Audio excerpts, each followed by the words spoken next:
Notion databases can be viewed as a full page or inline next to other content, but what's the difference? Let's dive in. In this video, I'll show you how to create full page and inline databases, demonstrate how to toggle back and forth between the two, and explain what they're useful for. Let's use this sales CRM as an example. Right now it's in the sidebar as a top-level page. When you click here, you're taken straight to the full page view of this database. You can tell that it's a full page database because you can't add any new content above or below the table.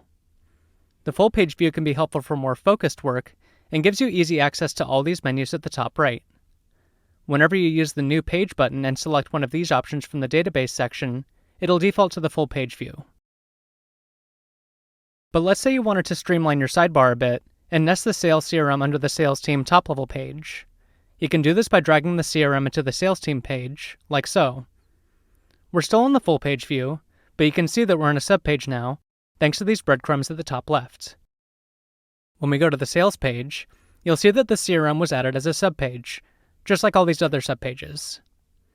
You could leave it like this, but what if you wanted to see the sales CRM embedded directly on this page?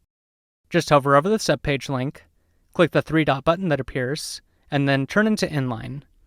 You can do this for the other databases nested here too.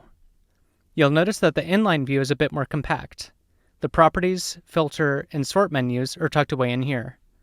To rearrange, just grab the inline database using the six-dot icon, then click and drag, just like any other content block.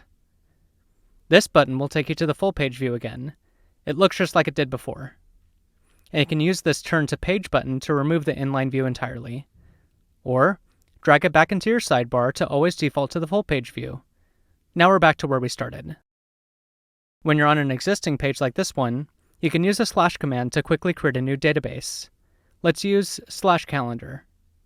Both of these will create a new calendar subpage, but full page will add the calendar as a subpage link, like so.